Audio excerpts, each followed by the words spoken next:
I'm Katie Couric. I'm Bozma St. John. I'm an award-winning journalist. And I'm a trailblazing marketing executive. And we sound kind of full of ourselves, but together we're hosting a brand new podcast to help us look beyond our pandemic present. It's called Back to Biz with Katie and Boz. Each week, we'll interview the leaders and big thinkers in industries from tech and education to fashion and pop culture to find out how they're adjusting to this new way of life. Listen to Back to Biz with Katie and Boz on the iHeartRadio app, Apple Podcasts, or wherever you get your favorite shows. Thanks for listening to the Herd Podcast. Be sure to catch us live every weekday from 12 to 3 Eastern, 9 to noon Pacific on Fox Sports Radio and FS1. Find your local station for the Herd at foxsportsradio.com or stream us live every day on the iHeartRadio app by searching Herd. Now let's get this party started. You're listening to Fox Sports.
You're pandemic proof when it comes to hair.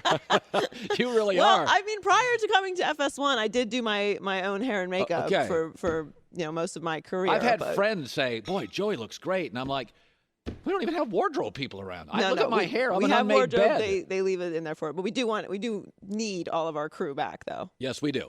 So I want to talk about a story, Colin Kaepernick. So Malcolm Jenkins is somebody I've respected a lot during the last couple of years, last 3 years. I think his professional demeanor, his understanding of players, ownership, the commissioner, he's been a really smart voice on all these issues, the Kaepernick issues. He's never been there just to pick a fight. Malcolm Jenkins has been, let's get this resolved, let's get it fixed, let's do it right. And I think he's been a real pro on this. He's a guy I think that everybody can listen to, learn from. And he was on the CBS morning show, and he was talking about what to do now with Colin Kaepernick and Roger Goodell now admitting he was wrong. And here's Malcolm Jenkins. I still don't think they've gotten it right until they apologize specifically to Colin Kaepernick or sign him to a team. I don't think that they will end up on the right side of history. At the end of the day, they have listened to their players. They've donated money. They've created an Inspire Change platform. They've tried to do things up until this point. It's been one player in particular that they have not, or that they've ignored and have not acknowledged, and that's Colin Kaepernick. Okay, so he said either assign him to a team or apologize. Well, since assigning players to teams is not really a thing, the apology is probably the way to go. But let me talk about this. So when the Kaepernick kneeling happened, I've always said I'm not a big fan of taking your protest to your job. There's a lot of, you can Instagram it, Twitter it, your shoe company. But be that as it may, I talked about Kaepernick for a couple of years. I wasn't outraged by the kneel itself. And I talked about Kaepernick, I should tell you, on this show for about a couple months. The reason I stopped talking about him was I didn't think it was that captivating a story, and I'm trying to fill 12 segments a day. That's all I'm trying to do here. I'm looking for interesting. Kaepernick now is interesting to me again because if he plays, I'd watch. I judge it by my friends. When I go jogging, work out with my friends, play tennis, what are they talking about? That's usually the lead to my show. They stopped talking about Kaepernick after about 2 months, and I was like, okay, that's no longer a quarterback story, right? And then now they're asking again, well, what do you think? So here's what I think. I think it's interesting. But let's talk football because I'm not left, right. Let's just talk football. He has been inactive for 4 years. Okay. Michael Vick was inactive for 2. Michael Vick's way better than Kaepernick. He was inactive for half as long. He was younger. Michael Vick came back for a year, could not beat out Kevin Kolb. It's hard. Aldon Smith was a sack-a-game defensive lineman. He's been off 4 years. He signed with the Cowboys. I didn't spend a segment on it. Why? I don't think he can play. Do we understand how good this league is? I'm talking football. Now, there's a bunch of good teams. I do think, he kind of plays a little bit like Russell Wilson, and there's a little Carson Wentz here, and there's a little Lamar Jackson, but good teams generally. Super Bowl teams, there's about 8 to 10. Celebrity backup is just not what they're looking for. So let's be realistic. That's you can't ask Baltimore, who I think is the best team in the league, to bring a celebrity backup in. They have a young quarterback. They love him. He's great. They want to focus. They want to do football. I think it's unfair to ask a great team, a Seattle, a Baltimore, like a San Francisco. Their eyes are Super Bowl.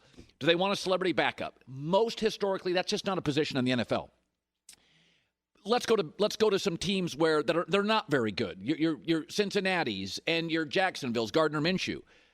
I'm not sure in this league right now, if you've been gone for 4 years and you were kind of average and you'll be 33 and you've been out 4 years, I'm not sure you can make a backup. You think I'm crazy?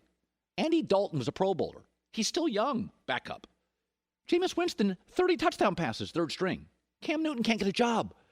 Folks, I've been saying this, Joy is my witness, for several years. This is the golden age of quarterbacks. About 15 years ago, everybody in the country finally decided, let's get the best athlete, let him be quarterback. That didn't happen when I was a kid.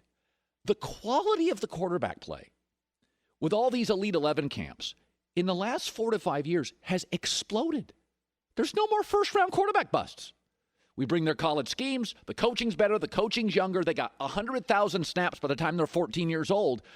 Do we understand the revolution that's happening with quarterback play in this league? Jameis Winston's third string. He had 30 touchdown passes.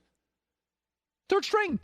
So if Tua, Joe Burrow, and Justin Herbert all hit, and I think they will, I think they're all going to be B to B plus quarterbacks in the NFL. Tua, I think, could be an A minus. Next year, we have 2 superstar A plus quarterbacks. There are no starting jobs left. New England may be the only desperate team after this year. So the question is Kaepernick willing to be a backup? I'm here for it. I'm here for the tryout. I'm here to watch. I'm in the interesting business. I think Kaepernick back in the league is interesting. My question is football. 4 years, average when he left? Are we sure he's an NFL player anymore? We are watching the greatest 4 to 5 year stretch of new quarterbacks in the league that I can ever remember. We are one draft away, 2 more star quarterbacks, Justin Fields, Trevor Lawrence away. You're just running out of teams that need quarterbacks. So I'm for Kaepernick. I think it's interesting. I think there's probably a space that it works, but we should ask Colin Kaepernick. Does he want to be a backup to Gardner Minshew? Does he? If he does, that's kind of the situation I think it works in. A backup on a non-Super Bowl team that probably has bad personnel, and I'm okay with it. Because I do think it's an interesting question, but I think the apology is perhaps the easier route than assigning him to a team. Because I think the great teams are not looking for celebrity backups, and the bad teams, I wonder, Colin Kaepernick's an icon. Colin Kaepernick stands for something. Colin Kaepernick's not short on money. Does he want to do it? But I do think it's now moved back into a very interesting story that I'd like to watch. I think he deserves a tryout. I think we need to talk about it. I don't think we should be worried about it and walk on eggshells. Let's see. Let's go. But man, what I see in the NFL, a 33-year-old, when he comes back, 4 years inactive, wasn't great. I'm not sure he's an NFL player. I know he's not an NFL starter. I just don't see that. But I don't know if we kind of understand the quality of what we're watching right now. It's the best I've ever seen. In the 40 years I've been watching it, I've never seen quarterback play like this, ever. Trevor Lawrence was a freshman at college. I thought he was good enough to play in the NFL. Seriously, I don't remember anybody being like that. I don't remember that. I saw John Elway in college. He wasn't good enough to play in the NFL as a freshman. Andrew Luck wasn't good enough to play. So that's the world we live in right now. I'm here for it. I'm excited for it. Let's see what happens. And I do think Malcolm Jenkins is one of the NFL guys. He talks, I listen. I think he's always got a realistic approach. So this story is interesting. So Daryl Morey, I like Daryl Morey, Rockets GM, very analytic guy. The video's a little fuzzy because, quarantines, virus, all that stuff. Joy and I, we take the video we can get these days. So he has always been defending James Harden. I didn't like Harden initially in the league. I've come to accept he's an all-time great offensive player. I don't think he's built with his ball-centric style. The late Kobe Bryant said that. It doesn't work in the playoffs. You don't get the whistle. But Daryl Morey is saying the reason the media is not fair with James Harden. We've worked together for 8 or 9 years now, and I couldn't have a better partner to try and win a title with. And in fact, most days I wake up saying I've let him down because I haven't got him the right players to win a title. He also said he thinks the media has been too tough on him. The media has been tough on James. Okay, Kevin Durant's relationship with the media is at best prickly. We love Kevin. Kawhi Leonard doesn't talk to the media. We love Kawhi. Westbrook taunts the media. Most media like Westbrook. It's not a media thing. James Harden's let us down. Time and time again. 2017, Game 6 against the Spurs. He quit. Made 2 shots, only took 11. Houston's up 3-2 on Golden State. Remember that a couple years ago? They have him dead, coming back home. Houston missed 27 straight threes. Harden was 2 of 13. He was dreadful. They had the champions. In 2015, Rockets were down to the Clippers 3-1. Harden was so bad, he had a minus 21. They benched him, and the team came back without him. Last year against Golden State, KD's out. Steph doesn't score a point in the first half. It's Harden's game to win. Steph was way better. By the way, the only time he was in the finals, he was dreadful for Oklahoma City. He shot 37%. Kobe Bryant told us this. A ball-centric style is exhausting, and by the time you get to the playoffs, you just don't have much left in the tank. You lose your legs. James Harden has lost his legs in the playoffs over and over and over. He goes through droughts and bad nights. We really don't see much in the regular season. And similarly, the NBA playoffs, James needs the whistle. That's his game. He needs the whistle. Got to be honest with you. My entire life, refs don't give you the whistle in the playoffs. They step back and let players dominate the game. I look at James Harden like the greatest sports convertible. Those convertible sports cars, amazing in the summer, pretty badass in the fall, don't work in the winter. And the winter's the NBA playoffs. He's not built for it. He's just not built for it. He's built to get the whistle. That's a regular season thing. Ball-centric's great. Game 1 through 72. But when you play defense, you get to the playoffs. I don't think it's a don't like James Harden thing. I think we've all come to terms with what he is. The great sports car, the convertible sports car in the NBA. There are just times it just doesn't work. But when it's working, nobody looks cooler on the freeway. Nobody looks cooler and richer and more hip. Seen the guy with sunglasses, convertible sports car, driving in L.A., one hand on the wheel. You're like, that is great. But December and January doesn't work. And so I don't think it's media. We've come to a point in sports. We are so demanding on our professional athletes. It's not just about winning. It's when you win. And in the NBA, Michael Jordan changed everything.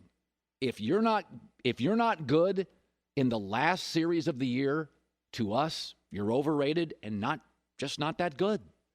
So I don't buy into the James Harden stuff. Kevin Durant's prickly. Kawhi doesn't talk. Westbrook yells at us. 99% of NBA fans and media love those guys.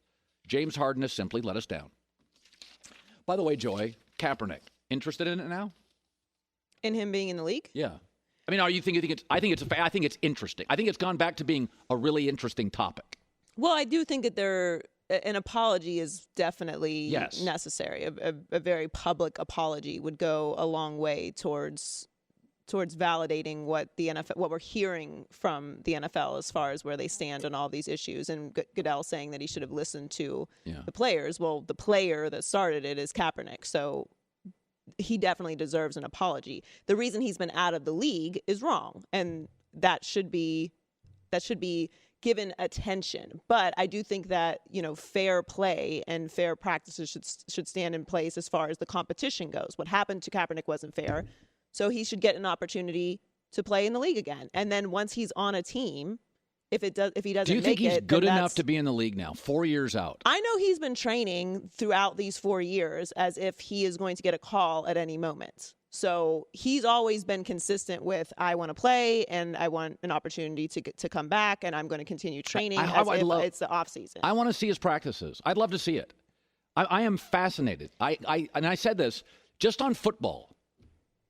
The quarterback position now is unbelievable. It's unbelievable. There's like 12 really good the market young is saturated quarterbacks right now, but I don't think that he is expecting to come in and be a starter, and I don't think anyone is expecting him to come in and be a starter. But he should have an opportunity to play on an NFL team. And there's been plenty of examples of guys who've been sitting on their couch for 4 or 5 years that the league has brought back to be backup quarterbacks or third-string quarterbacks. So the fact that he's not been playing for 4 years, it just means that he's not going to come in and be a starter. But he does deserve an opportunity to work in the NFL again because that was taken away from him unfairly. Once he makes the team and if he doesn't perform, that's a different conversation. But having the opportunity. Do you think he's better than RG3 today? No, but RG3, that's not really the conversation about who he's teams better than. Teams only have 2 quarterbacks. They don't carry a third. New Orleans is rare. So I think RG3 is kind of a below average backup. I'm just talking football. No, but RG3 has been in that system for a few years. Yeah. That makes a big difference. So whether or not he is better than RG3, being in the system and being around football and practices and all those things makes a difference. I think he's good enough to be a backup quarterback in the league, and he deserves an opportunity to do so. Once he makes a team, if he doesn't stay on the team or he's not good enough to make the team past training camp or whatever, or stay on a team, that's a different conversation. And that might be a result of him not being in the league for 4 years, which we can't take those 4 years away, but you can make it right by giving him an opportunity. All right. Coming up next, USC, Reggie Bush, together again. That's coming up. Be sure to catch live editions of The Herd weekdays at noon Eastern, 9 a.m. Pacific on Fox Sports Radio, FS1, and the iHeartRadio app. Whether you're working from home or working on your fitness, you want to hear your music, not your roommates, and Raycon's wireless earbuds are the way to go. 15% off your Raycon order by raycon.com/herd. USC football, it's the most relevant college football program, Denver West. There are 78 million people in America. Denver West, 78 million. They have largely tuned out to a lot of college football because USC is no longer relevant. And now Reggie Bush, the infractions time, the NCAA has an infractions rule that Reggie and USC could no longer be together. That rule, the jurisdictions run out. Reggie's back to go on campus, help USC. And it's interesting about college football. I love college football. In fact, when I first got a job at ESPN, my brand was college football. I used to talk about it constantly. The sport's simply too lopsided now. It's about the coach, not the player. It's too regional. Alabama bores me. Clemson's talented, but mostly bores me. We talk about Dabo and Nick. Reggie Bush was the most scintillating college football player in the last 20 years. I'm not saying the best. He was the most scintillating. He was the most glamorous. USC's dynasty is the last dynasty in college football where we talked about the players, not the coach. It wasn't that Pete Carroll wasn't wonderful, but to give you some idea of what Reggie Bush did, overwhelmingly, 98% of big college football programs are in small towns. The coach is the highest paid state employee. Pete Carroll wasn't the highest paid guy in Los Angeles on his block. And Reggie Bush took over the city. We have NBA franchises here. We got 2 baseball teams, MLS. We got nothing but we got beaches, we got mountains, we got shopping, we got Malibu, we got Laguna, we got pro teams. Reggie Bush took over the city. He was the coolest guy in Los Angeles. You would go to USC games and you'd see Will Smith, Will Ferrell, Snoop Dogg on the sidelines. College football misses USC.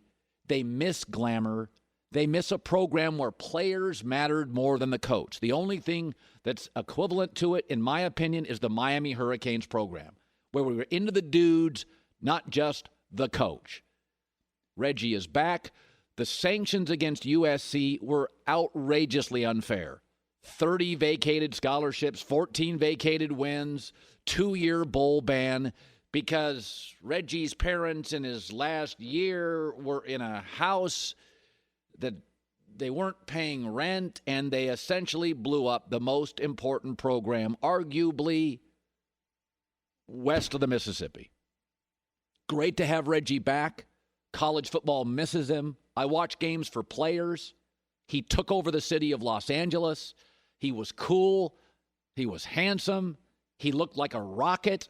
His highlights, you had to watch early because sometimes he didn't play late. He didn't have to. Welcome back. College football misses Reggie Bush. They miss USC, and they miss Reggie Bush. I'll tell you that. Nick Wright is on this hour. Peter Schrager, Don Garber. The MLS is going to be back before the NBA. It's going to be back before the NHL. The MLS is going to be back before Major League Baseball, and their commissioner will be joining us. Here's Joy Taylor with the news. No. Turn on the news. This is the Herd Line News. Well, the Packers' move to draft Jordan Love in the first round has a lot of people wondering how much longer Aaron Rodgers is going to be in Green Bay. But Packers left tackle David Bakhtiari, who's been working out with Rodgers this offseason, says he has a lot left in the tank. We were out there running around today on our conditioning day, and guy's still got his wheels. I'm proud of him on that end, and we still compete, and I know that fire still burns in him deep, and he still will, in his own way, make sure that he'll still try and win in every facet. So he's the most competitive person I've met, and so I always expect the most out of him because I know that he can, at least for my expectations, that he can deliver on that end. I don't doubt that Aaron Rodgers has a decent amount of years left playing at a high level. I just don't know if he's going to be playing them in Green Bay. Yeah, that's and for the record, I talked about to start the show about kind of this revolution in quarterback play, where you're seeing these kids now that are given opportunities. Kyler Murray, nobody's drafting a 5'8.5", 5'9" guy 20 years ago, and it's really interesting because we have the old guys we know are good, right? Like Breeze and Brady, and we have these young scintillating stars. Aaron's kind of in that middle thing. He and Matt Ryan are kind of like, okay, I know they're good, but I look at Aaron and I think to myself, we now have a new business, Joy. Quarterbacks move now. They move now. And that didn't happen. No, it was not a thing at all. Yeah, there's no such thing as NFL quarterback free agency. So, and I told you, I'm here for the Kaepernick tryout stuff. I think it's interesting. Wouldn't you like to see Aaron Rodgers play for a Rams or a Chargers or an owner? I think the Packers are overall a great organization with a great fan base. Like they're not an organization that I ever think of as dysfunctional. I think they make some questionable personnel decisions, from time to time. But it is a disadvantage playing there as a quarterback because they don't get free agents. It's like Buffalo. It's not a knock. It's just. I've never thought of Aaron Rodgers as playing anywhere else, to be honest. But now that this is happening, oh my God, I'd love to see him play somewhere else. Oh my God, I am here for it. Aaron Rodgers playing for. First of all, do we forget how fascinating Favre with the Vikings was? It took over the league for 2 years. Favre was fascinating playing against Green Bay. Like, you and I just root for stories. No, it would be an amazing story, no matter where he'd go. And I think he would still be great. Because Aaron Rodgers is kind of in his own category. He is. Because he's not in that old guard, Phillip Rivers, Tom Brady, Drew Brees category. No. He's not in the younger category, and he's great. So I would not put Matt Ryan on the same level as Aaron Rodgers, because Aaron Rodgers is a much better quarterback than Matt Ryan. Like, Matt Ryan is still good, but Aaron Rodgers, up until the Houston Super Bowl, we were having conversations about if Aaron Rodgers was better than Tom Brady with far less hardware. So he's really in his own category to begin with. So Jameis Winston might not have a starting job right now, but he's not counting himself out on getting another one in the future. In an interview with Bleacher Report's Tyler Doan, He showed how confident he is in his abilities. He said, I know what I'm worth, and I know day in and day out, without publicly coming in and saying it, that historically I'm one of the best quarterbacks to play the game. Do I feel like I'm better than a lot of the starting quarterbacks in this league? I do. But God has a plan that I haven't even thought of yet. This is not over for me. Well, it isn't over for him. He's going to play again. There's no question he's going to play again. Well, I mean, I would disagree with the historically. Yeah, that's a little much, but a little over his skis on that. But, I mean, you do have to have ultimate confidence in yourself if you are going to overcome anything or if you're going to be great at any level. So I don't have a problem with him saying that about himself. He did go vegan. He did? And he got an eye surgery. He lost 17 pounds this offseason, and he also got LASIK. You know, which I'd never do, but good for him. I'm never going to go vegan, and I'm never going to get LASIK. Or LASIK. You know what? I'll say this. We can all laugh at this stuff. This is not insignificant. No. Jameis Winston looked at himself and said, I've got to get in better shape. I'm going to go vegan. I'm going to get my eyes fixed. Like, you can just laugh at this stuff. When you are trying to extend your career, this is what Brady did. He didn't eat avocado ice cream his first 8 years in the league. It's not insignificant. He's a productive player. Now, he's productive for both teams, but he is a productive professional athlete. I did not like Jameis or Mariota coming into the draft. I didn't see what everyone else felt like they saw. I just felt like Mariota didn't have that it factor, and I felt like Jameis was inconsistent, which pretty much matched how he was in college. Yeah. So to me, this is not a surprise that he is now in the situation that he's in. Now, maybe he's learned from all that inconsistency, and obviously he's taken major steps to extend his career, going vegan. And look, like, everyone gets really, like, everyone freaked out about Kaepernick going vegan, and people always freak out when you hear vegan. Listen, I'm not going vegan unless a doctor tells me that my life depends on it. Right. I have no intention on going vegan ever. Same here. Unless that is the option. Yeah. But everyone is different, and everyone's body is different. What works for you doesn't necessarily work for me. So if he needed to lose 17 pounds and vegan was going to help him do that, great. The LASIK surgery, it seems like not going to happen. Probably should have done that before. Yeah. But take the actions and the steps that you need to make the change. Uncle Colin will never allow a laser in two places. Eyes, and you can figure out the other one. So the NBA has figured out how to finish the season, but what about starting the next one? Hawks GM Travis Schlenk said that the league is eager to stay as close to its original schedule as possible. And to do this, they're considering a condensed schedule for the 2020-2021 season to fit all 82 regular season games in.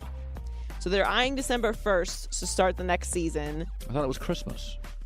Wouldn't that make more sense? That's what the report is now. Now, that's not a whole lot of time off for whatever team goes to the finals, which would end on October 12th, right? So essentially like a little less than 2 months off. But that's fine, though. But that's for two teams. Yeah. So, and it would be like a full 2 months off for the teams that got knocked before that. That works for me.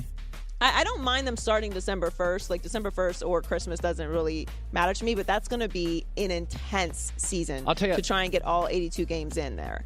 I'll tell you, though, it's strange. This virus, this pandemic, has been mostly bad. We would both agree on that. But, and we've said this, whenever a country goes through a crisis, there's something that, air safety today is better than it was pre 9/11. Like the quality of the security. Right, you have to make major adjustments, and sometimes you wouldn't have those opportunities except for a crisis, unless forced to make those changes. So I think the NBA is much better served to be a late December to August 1st league.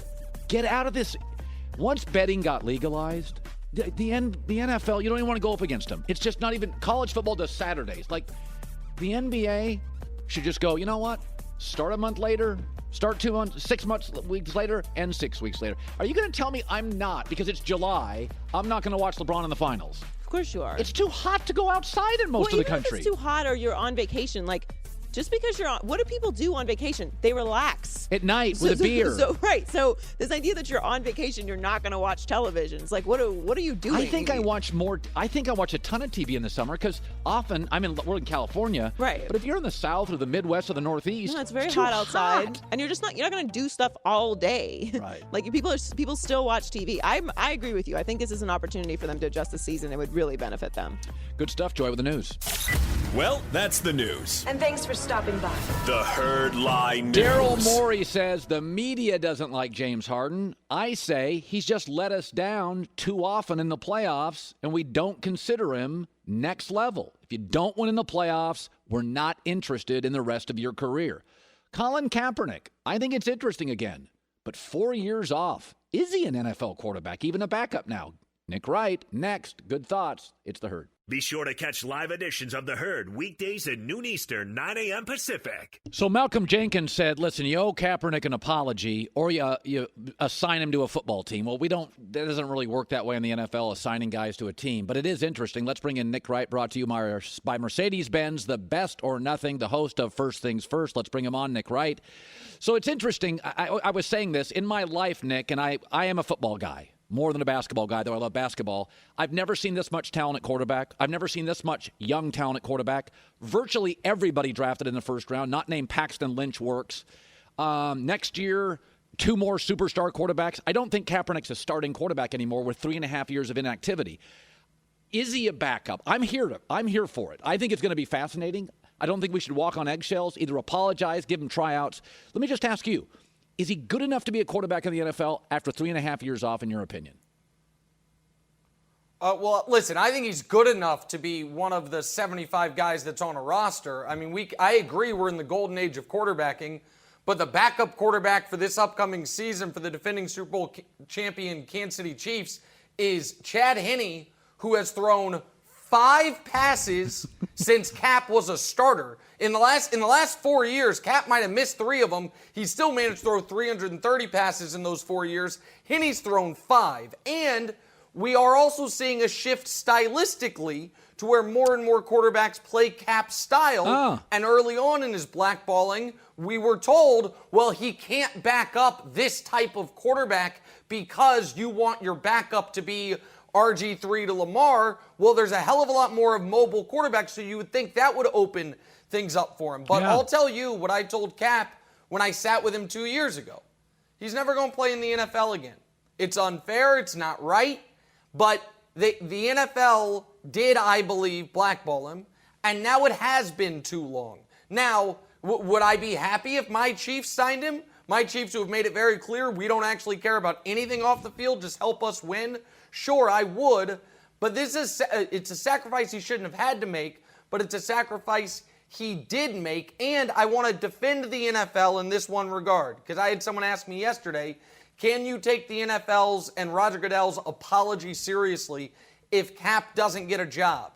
I think we will see by the NFL and by the owners' actions, contributions, tangible acts, how serious they are about this issue we're dealing with. I think we can give them credit if they do those things right, while also acknowledging that, listen, Cap got run out of the league for something he was right about and shouldn't have, but I don't think he ever plays again. I think it's unfortunate, but I think it's the reality. By the way, your point stylistically is actually a fascinating one. The league is moving toward Kaepernick's style. That's actually a very interesting point. There's a lot of teams, the Arizonas and the Baltimores, he would be a perfect fit. All right, I just knew this topic would get you worked up. So Daryl Morey's your friend. He's my friend. But, this blame the media on Harden stuff. And I'm like, Kawhi doesn't talk to the media, and we love him. And KD is prickly with the media, and we love him. And Westbrook yells at us, and we like him. Harden has just simply disappointed us in too many big postseason spots, and Michael Jordan ruined it for everybody. If you're not good in the postseason, we don't care about you. You're just not good. And I think Harden's style is problematic. By game 90, he's worn down. Am I unfair? Well, I think he has shown that he wears down a bit in the postseason. I think when you say, hearing Colin Cowherd say, the media loves Russell Westbrook, well, someone should tell Colin Cowherd that. That'll be great news for Russell Westbrook to hear. I don't know that I think the media loves Kevin Durant either. Now, he did a lot of that to himself. Here's the deal on Harden. Here's where I think you're wrong. 2015, he had 2 awful playoff moments. You mentioned them. Game 6, a win against the Clippers where he's on the bench for the comeback. And then the next round, Game 5 against the Warriors. The Rockets were overmatched, but he was awful. He had 12 turnovers in that game. It was a disaster. Since then, we're not talking about 4 seasons, he's had 1 awful playoff moment. Game 6 against the Spurs, and I'm telling you, Colin, go back and watch Game 5 of that series. He got concussed. You think I'm joking when I say that. He clearly got concussed at the very end of Game 5, tried to play through it in Game 6, and was not himself.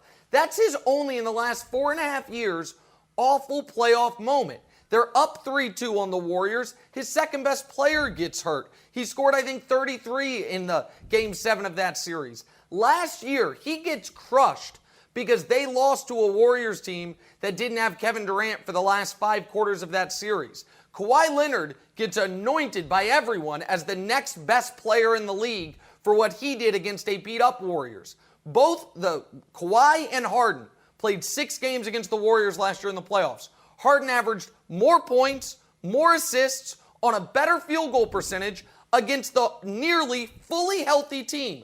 Kawhi was playing Jordan Bell and friends and gets finals MVP, and he's told he's the king of LA. He was worse than Harden was against the same team, except the competition he had was inferior. So I just think we're a little too results-oriented. At the end of the day, James Harden, 5 years in Houston, 4 of the last 5 years, he's lost to the Warriors. Everyone lost to the Warriors, and he was the best player on the only team to take the healthy Warriors even 6. He took them 7. If they win the title this year, Colin, he's one of the 20 greatest players of all time. How about that? Like, if he gets a ring, then you can't deny the 34 points a game, 36 points a game, the 4 separate times he's been first or second in MVP voting. But they got to win a title for, folks like you, the count the rings generation, to give him credit. I get it. Jordan spoiled you. Yeah, winning sort of matters to me. Crazy me. All right, 2 quarterback questions. One, you don't like Carson Wentz as much as I do.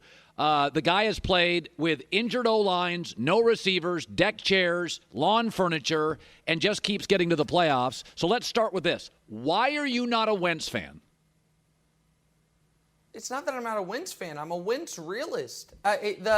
Listen, I said today on television there are 6 quarterbacks who are objectively, without question, better than him.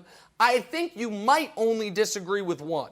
Mahomes, Russell, Lamar, Deshaun, Breeze, Rodgers. Those 6 are better. Now, you might say Rodgers isn't, but you probably would have Brady better than all of them because he's your best friend. I think I think Carson Wentz is better than Drew Brees. Absolutely. Right today. now? Absolutely. So you think he's a top 5 quarterback in the league. I think he is in the tier of quarterbacks along with Kirk Cousins, Matt Ryan, Dak Prescott. Oh, boy. That 7 to 12 range. Oh, boy. I think he might be at the top of that range, but there's no insult there. There's no shade there. And by the way, he has had great offensive lines, great defensive lines, not great receivers, I will give you that, throughout his time there. I like Wentz. I think Wentz is probably the best quarterback in his division. I know Dak fans get mad at that. Probably? But this idea that he is a no-question blue chipper, I need to see a touch more. I think that's fair. By the way, last 3 years, I don't count rookie years, last 3 years with Aaron Rodgers, and Aaron's got a better star receiver in Avante Adams and a better star back in Aaron Jones. They both have offensive coaches, and both have had good enough offensive lines.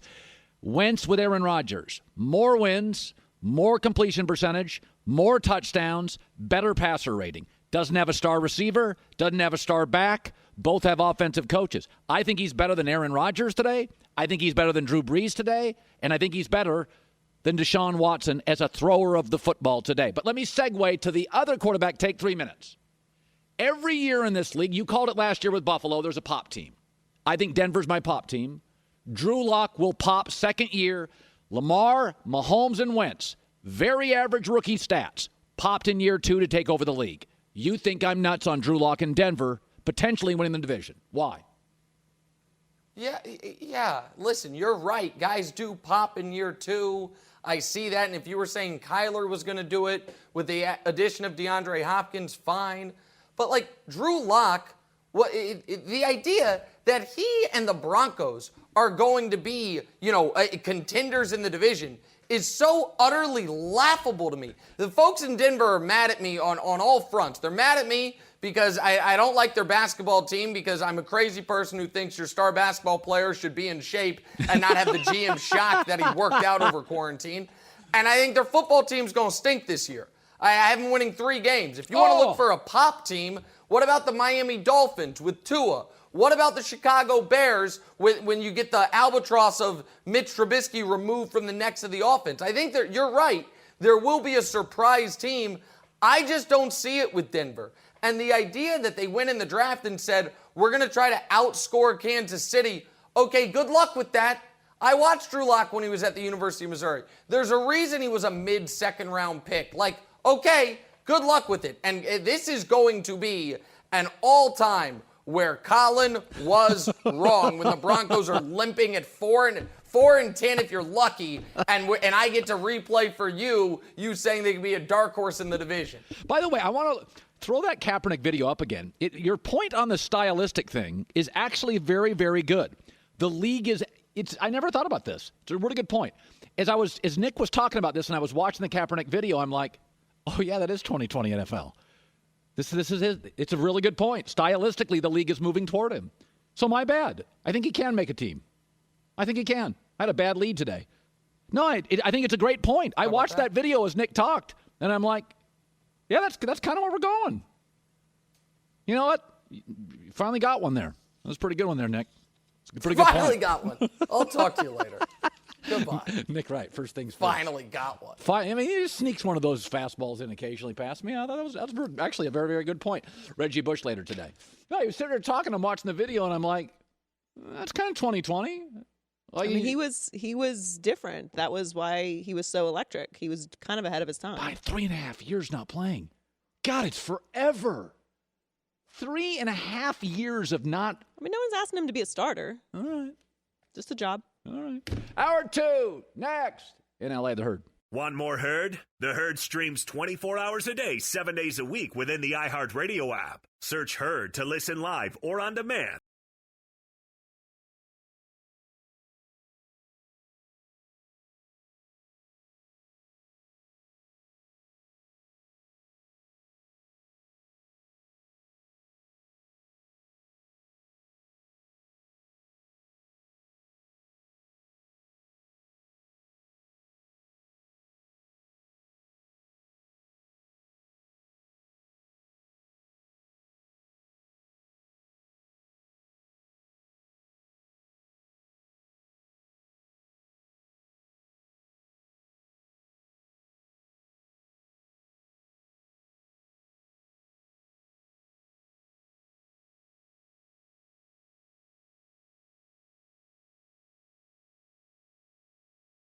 For 2 to 3 weeks to get all this love from the media. We will talk about it. We will watch it.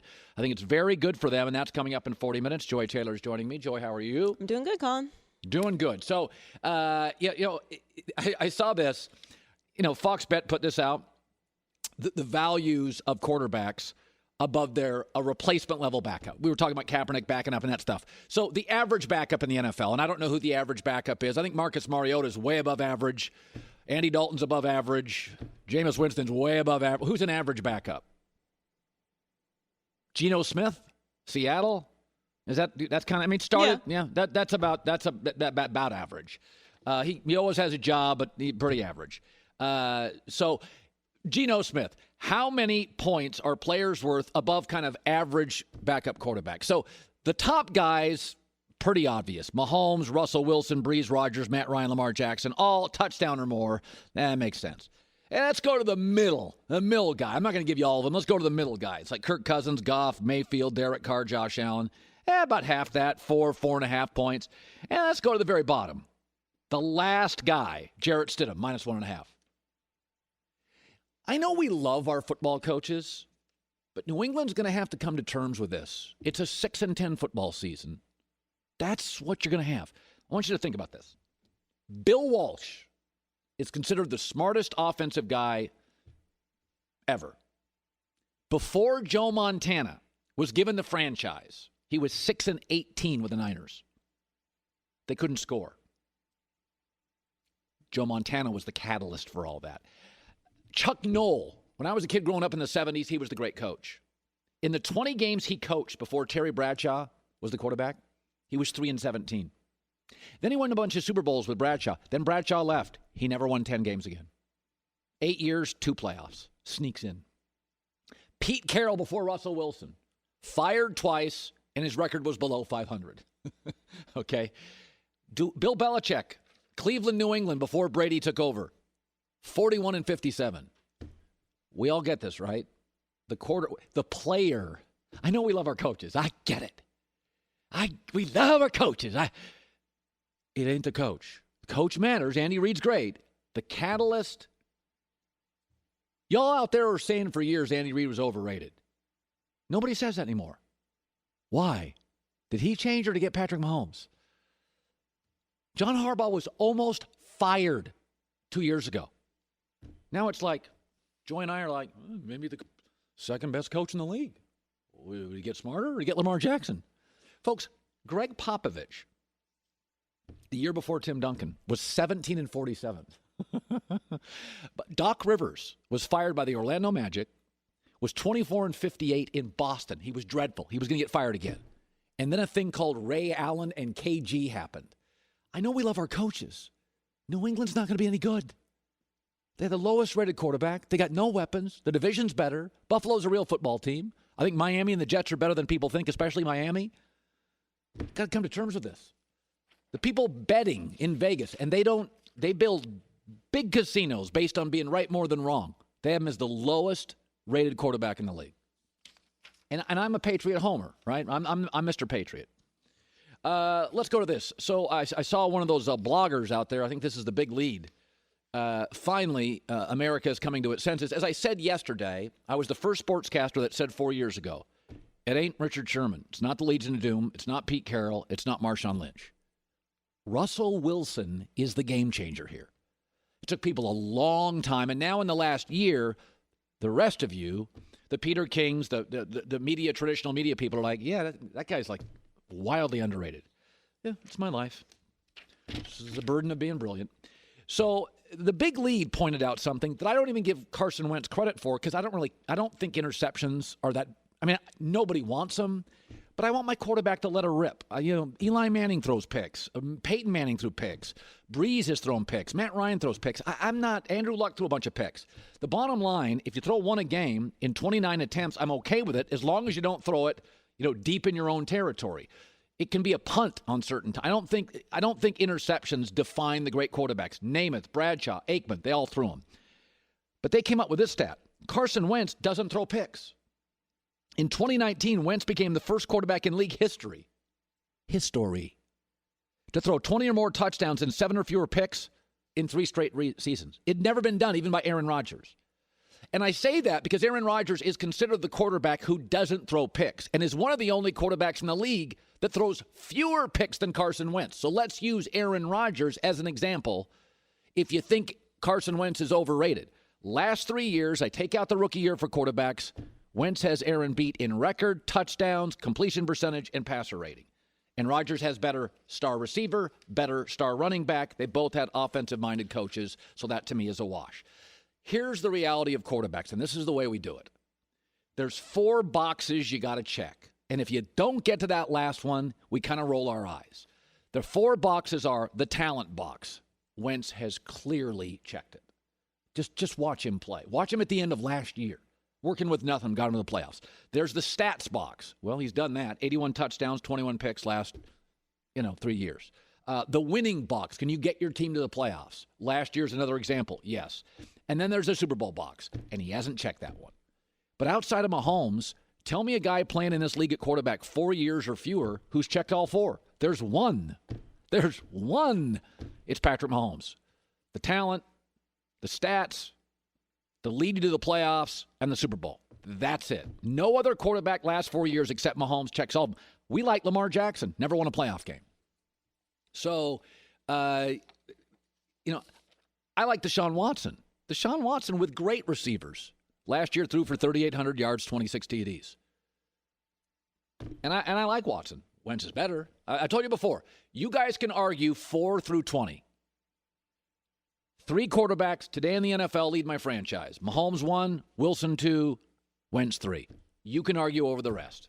I think he's and again, just like Russell Wilson, you're going to come groveling back and to apologize to me. This is what's going to happen. This is what happened. You eventually apologized. You were so mean to me on Andrew Luck, and eventually everybody apologized, Russell Wilson. And it's going to be about a year from now, and you're all going to apologize. You're going to feel terrible about it. You're not going to sleep at night. You're going to Uncle Colin was right again. This is sometimes when you're ahead of everybody on stuff. This is your reality. And I'm slowly convincing Joy Taylor Carson Wentz is great. Yeah, you're not really. A lot of people aren't. I like Carson Wentz. I think he's very talented. I like Carson Wentz. Well, Chris Rock, you like him, or is he really funny? I mean, Chris Rock has quite a bit longer resume than Carson Wentz. If we're just comparing professionally, I just. Well, is he great or is he? He's great. Oh yeah, of course. I'm not ready to call Carson Wentz great. That's okay, right? I have to call Carson Wentz great now? No, I'm saying your description is America's description. He is okay. You know what's okay? I didn't say he was okay. I said he was good. Here's what's okay. Strawberry ice cream. It's okay. I happen to love strawberry ice cream. Well, most people don't. No, I mean, that's true. Most people don't like strawberry ice cream. Actually, I like strawberry milkshakes more than strawberry ice cream. Do you like...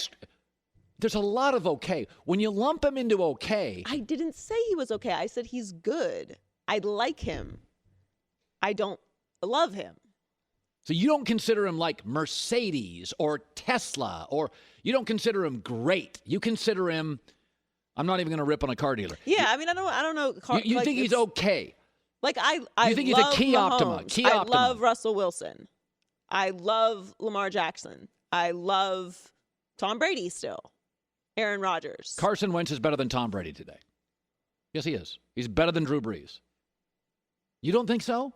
Can I see a little bit more before I fall in love? Can we just take it slow? How many times do you have to see Chris Rock on stage? I think he's really talented. I think he's good. Dave Chappelle, great or good?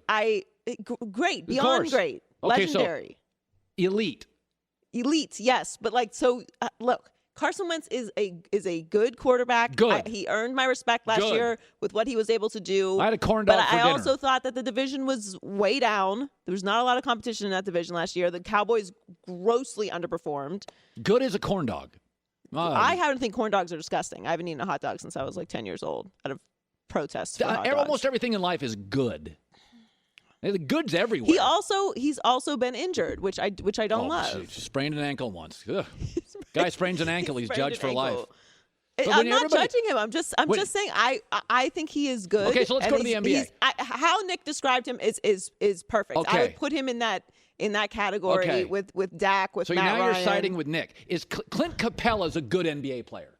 You're saying Carson Wentz is Clint Capella. There's a spectrum. It doesn't just because you can be at the high end of a spectrum or a low end of a spectrum and still be in a different category. If you're a Yankee fan, Goulet, who's the outfielder? Brett, what's his name for the Yankees? Gardner. He's Brett Gardner. He's a good player. Good. So Carson Wentz is... He's at the high end of the good quarterbacks. So give me a high-end good baseball player. Why is this so offensive? He's great. He's really good. Now you've moved on good. Because there can be a spectrum. It doesn't have to be like this or that. I just think that when you go into the top tier next level, I think he is good. I think I need to see consistency with his body, first of all. All right. And then, good. wins some playoff games. Yeah. Corn dog. Brett Hudler. What's his name again? Gardner. Brett Gardner. What's Brett Gardner's batting average against great pitchers, by the way? He beats up on average pitchers. What's he hit? I bet you he hits .215 against great pitchers. I don't know that they have a stat for against great pitchers. They should. Or good pitchers in Once this again, argument. this light never... you can't admit that the division was down last year, right? The Giants in Washington were a disaster. The Cowboys underperformed, and that doesn't take away from what he was able to do with the massive amount of injuries that he had. And you're right. He's just good. He's just really good. Corn dog and cleats. He's just good. I had a steak last night. Great. That was Carson Wentz. Well, he's good. When you dig in on a quarterback, though, you can't be moved. Yeah, he's mac and cheese. That's good. Mac and cheese is one of the best foods on earth. All right. Do you know a lot of people who don't like mac and cheese? My son. Okay, well. Well, you asked me. I'm just giving you an answer. Okay, Schrager. Okay, I whatever. All right, Peter Schrager's coming up. Don Garber, I got to get out of here, do some spots. Be sure to catch live editions of The Herd weekdays at noon Eastern, 9 a.m. Pacific on Fox Sports Radio, FS1, and the iHeartRadio app. Tonight on FS1, NASCAR Cup Series racing is live in primetime from Martinsville for the Blue Emu Maximum Pain Relief 500. Then Sunday, NASCAR hits Miami for the Dixie Vodka 400 at 3:30 Eastern on Fox. Both races are also available on the Fox Sports app. Peter Schrager, Fox Sports NFL reporter, joining us via the Coward Global Satellite Network. Some NFL stuff to get to. Let's start with this, Schrags. We know coaches are allowed back in, but what are some of the questions now remaining? Protocol, what's allowed and what's not right now? Well, there are huge questions remaining, Colin. First of all, when is training camp going to start? The teams still do not know if training camp's going to start on time, what that's going to look like, and how it's going to look in July. There's right now a lot of teams just said, we're closing up shop. Everyone go and do your own thing, cutting the off-season OTAs a little early. And people are saying, well, why are they doing that? Why are they doing that? The reason is teams don't necessarily know when they're going to be asked to come back. It could be August. It could be July, as we expected. It could be late August. So a lot of teams are like, go get your rest while we know we don't have to be back, because there's been no communication. There was also a memo that went out with some guidelines for these stadiums and for these locker rooms and facilities. Colin, it says they would ideally have lockers that are 6 feet apart from each other. You've been in some of these visiting locker rooms. Teams are put all on top of each other. 6 feet apart seems unlikely. So you say, okay, how much would that cost to redesign our facility or redesign our stadium? If you're talking stadiums, you want to get to the next level. And you and I love talking about finances and the economics of it. Who pays for that? Because in a lot of cases, it's cities and states who are the ones funding stadiums and funding renovations. Are the taxpayers paying for the rebuilding of a locker room? And the last question with that, Colin, which we could talk about, if we're going to hit each other and tackle and play football for 60 minutes, does it really matter if our lockers are 6 feet apart? We just hit each other for 60 minutes straight, and we're breathing on top of each other. So there's a lot of questions these teams still have. Right now, the NFL is saying, let's go forward with the schedule, but that's what we said in March. That's what we said in April, and we did it. We're now less than a month away from when some training camps are supposed to start. The teams want answers. The league right now is still trying to see and wait and see. There hasn't been official communication as to when these things are going to kick off yet. And a lot of people are antsy, like, at least give us a drop-dead date of when we're at least going to come back. They don't have that right now. So certainly a lot of questions as to the reopening of the NFL officially. Covering the NFL since 2005, Peter Schrager is joining me. So Aaron Rodgers not in the PFF top 50. Now, whether or not we agree with that, they did make a very interesting data point on Aaron Rodgers. They said week 8 on, he was 17th in the league if you look at the data on quarterbacks. That's with Devontae Adams. That's with a good offensive coach. That's with Aaron Jones. They usually have at least a moderate to good offensive line. I just wonder when you talk to people about PFF, I like them. They like Baker Mayfield more than I do. I would have had Rodgers in my top 50, but is part of this Jordan Love draft, he's declining. It's obvious, right? Yeah, look, PFF gets a lot of respect around the league, and most teams use their services and pay a handsome sum to use those services, I might add. But this is not the only measure. I mean, there's also all sorts of intangible stuff that you don't get on PFF, and it's Aaron Rodgers' mobility, Aaron Rodgers in the clutch, Aaron Rodgers' ability to take your team on the road in a tough situation and look to a young squad of receivers like Marquez Valdez-Scantling and Geronimo Allison last year and saying, we need you guys, and I'm going to get you there. I mean, Rodgers does things that might not show up in the analytics, and I think even the PFF guys would say, here are numbers. There are a lot of things that our analytics don't account for. Aaron Rodgers is not just a top 50 player in the league. Aaron Rodgers is a top 5 player in the league, and that is with analytics or not. That is just what it is. If you were asking 32 general managers which quarterback they want to start week 1 with, Aaron Rodgers, if not the top 3, is certainly in the top 5, and I'll stand behind that. And the Jordan Love pick, well, Aaron Rodgers is also going to be 40 years old in a couple of years. We've got to start looking towards the future. I think one thing is unrelated. I don't think Aaron Rodgers dropped off at all last year. In fact, they went 13-3 with a team that without Aaron Rodgers the year before completely missed the playoff race. Jarrett Stidham is the last-ranked quarterback in the NFL according to wins above replacement. That's by Fox Bet. He's minus 1.5. Now, we all know the Mahomes and the Lamars and the Russells are like worth a touchdown or more, and we all kind of figured Jared Goff and a Kirk Cousins and Baker Mayfield are worth more than a field goal. But when you get down to that, why is it so hard for us to acknowledge that Bill Walsh had a losing record before Joe Montana took over? Chuck Noll was 3-17 before Bradshaw took over. Belichick was fired and had a losing record before Brady. Pete Carroll's career record before Russell Wilson was sub 500. The catalyst for this stuff is the quarterback, and the reality is Jarrett Stidham and no weapons is a 6-10 football team. Are we nuts? I don't know. Here's where I go back to it. We could also do the argument that if Phil Jackson didn't have Michael Jordan and didn't have Scottie Pippen, and then Shaq and Kobe, do they win with any coach? Well, maybe. This is the classic example of quarterback and versus coach and system, because it's not just Belichick and Brady. You also have to remember it's Josh McDaniels. It's a defense that is one of the leading defenses in the entire NFL. And I said this last time I spoke with you, there is optimism in that building that Stidham, though he will never be Tom Brady, who is the greatest quarterback of all time in my book, and is certainly a better quarterback right now than Jarrett Stidham. Stidham does things that Brady couldn't, and that's mobility in the pocket. He might have a stronger arm, and it gives them an opportunity to try new things that you can't game plan for because you've never seen it out of the Patriots offense. I'll just say this. They're excited about Jarrett Stidham. I would think if they heard you say 6-10, and that goes to players and coaches who I've spoken to within that building, they would say that would be a disappointment for us. They're not looking at 6-10. They're looking at a chance to win the AFC East title, and that's not just because of Belichick. It's because they like the quarterback and they really like the rest of the guys around them. So yesterday I said Drew Lock. Every year it feels like in the last half decade, a quarterback pops in the league off a kind of undistinguished rookie year. I think it's Drew Lock. I got a ton of pushback on it. And if you look at Lamar's rookie stats or Mahomes' one-game stats or Carson Wentz first-year stats, Locks are better. He's more efficient. He has a better passer rating. When you talk to people around the league with Drew Lock, I think Denver's my pop team. What do you hear?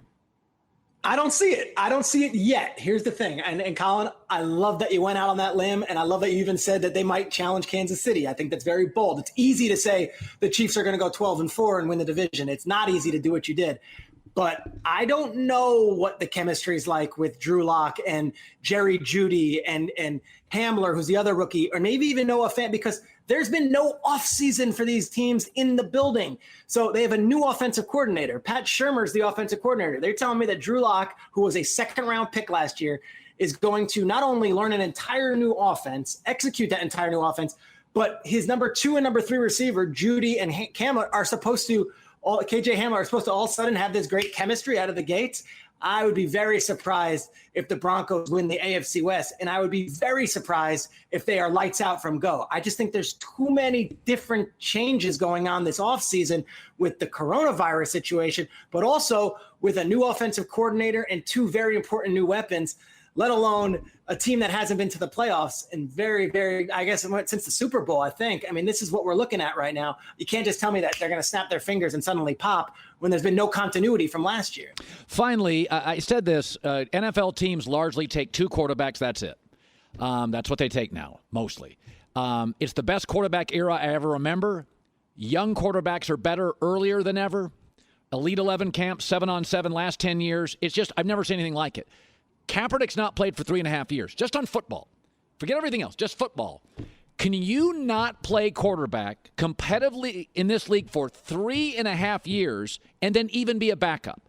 Am I nuts on this thinking I'm not sure I guess he's better than somebody, but I mean, what is your takeaway on the inactivity for 3.5 years? Is he, in your opinion, an NFL quarterback? Just football talking. It's an unprecedented situation. I don't have a long history of quarterbacks who took 3.5 years out of the league. And I'm not going to say took, because that seems like it's his voluntary decision, who have been out of the league for 3.5 years for whatever reasons and have come back and be able to make a team. And yet he deserves a chance to try for that. I mean, this is the time. So he'll go into a training camp. I would assume that there's going to be at least open ears and open eyes after this last few weeks, which have been incredible for the NFL and for America writ large. Like, I would assume that he gets an invite. I would hope he would get an invite to at least a training camp and get a chance to earn it. The question is, because I've heard that Colin Kaepernick's been working out, and it's so hard on your own and not being in a building, not having the resources of a facility, not having a quarterback coach, not having a quarterback room. But even last year when he had that workout in the middle of the season and then he went to the high school and did that, Kaepernick looked good. He looked like he was in shape. He looked ripped, and he was throwing the ball well. So if you're worried about the physical deterioration of a quarterback, well, I didn't see that in that workout. If you're worried about the mental and learning it, well, Colin Kaepernick was doing stuff that Lamar Jackson and Deshaun Watson and guys like Carson Wentz were doing last year with the mobile quarterback bootleg waggle stuff before everybody was doing it when he was there in the offense in San Francisco. I've never seen a quarterback be out of the league for this long and jump right back in. But Colin, if anyone can do it, I think it might be Colin Kaepernick because his game was a predecessor to all the stuff we're seeing now. It suits today's game more than ever. I think Colin Kaepernick can get back in the league, and I do think he can make a team. Yeah. You know, when you watch him and you look at him, it's really, stylistically is a really good point. It's I'll tell you something. I would want to watch the tryouts. I've said this before. Absolutely. I want to watch NBA practice. I want to watch NFL practice. I think it's really interesting, just from a football standpoint, regardless of your opinion on Kaepernick. From football, 3.5 years out, come back in. If he can make a team, that is something. What a testament it would be to him, who kept in shape and kept the vision alive to do it. I don't root for it. I would love to see some more open-mindedness on the situation if that's exactly what it was that was closing those opportunities from him. Good stuff, buddy. Good talking to you, Schrags. Peter Schrager. Love seeing you, Colin. Can't wait to see you in person someday soon. Yeah, we're rooting for in-person guests. We are rooting for it. Get your free credit scorecard today, even if you're not a Discover customer. Include your FICA credit score. Learn more at discover.com/credit scorecard. Limitations apply. Joy Taylor with the news. No. Turn on the news.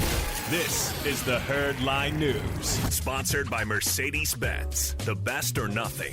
Well, the Mavericks are one of the 22 teams returning to Orlando to finish the NBA season. Yeah. And like many players during the shutdown, Luka Doncic had some trouble finding ways to stay in shape. His trainer said most players struggle to stay in shape. Doncic is no exception. He is not in the best shape, which is normal. There is enough time to help him recover and get ready. Training alone is not enough. He needs to begin practicing with his teammates. He can play with his group of countrymen in Slovenia, but it's not like training alongside his teammates in Dallas. No, I think I think this is like a thing. Like for young players, if you don't have the home and the workout facility, like LeBron's got probably a gym at his house. Well, I don't even think it's necessarily young players that don't have a gym in your house. I mean, if you're not building your own mega mansion, why? I mean, maybe you have a court in your driveway, of course, but like, why would you have a court in your house? You go every day to a practice facility. Yeah. Maybe you just want your house to be your sanctuary in your house. Not to mention, in some cities, there's really not kind of space to build houses like that. Even if you are in the top tier of paid guys. I mean, Los Angeles, like, unless you built a house, like you literally built your own house with a whole court inside of it, you're not just throwing a court up. There's no space. It's not like you could be at the top tier. You could be LeBron and not have a court. You might have a hoop in your driveway. So I don't even know if it's the young guys. To me, you're not going to be in basketball shape, right? You're not going to be in high impact, high cardio, stop and go shape. Even if you run and you do sprints every day, the stop and go type of cardio that you do when you play basketball at a high level is not comparable to that. But I do think that veteran players are going to have an advantage over younger players because they simply know what their off-season routine is. They've been doing this for long enough that even if they aren't necessarily in the gym, they know how and what their body is supposed to feel like when they're coming back into camp. When you're younger, you just feel good. You stay up all night, you sleep 2 hours, you wake up feeling the same way as if you slept 10 hours. So your body just doesn't know what it necessarily needs yet. So I think that the veteran players are going to have a huge advantage coming into the camps. So kind of big news. Tyson Fury's next challenge is still to complete the trilogy with Deontay Wilder, which we are hearing reports are going to happen at the end of the year. But Fury announced today that he already has a blockbuster matchup after that lineup. He announced that he has a 2-fight deal that has been agreed to with fellow British boxer Anthony Joshua, and that will take place in 2021. I thought we had his announcement, but it's not on here right now, so maybe we don't. But okay, well, the three people that I want to watch in the heavyweight division are Joshua, Fury, and Wilder. Right. So at least I get this. One of my frustrations with boxing historically, they never give you the fight you want. Right. I never got Foreman Tyson.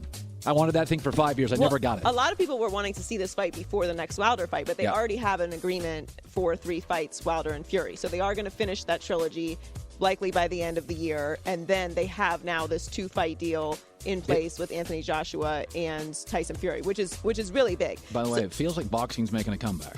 Absolutely. Last 3 years. Absolutely.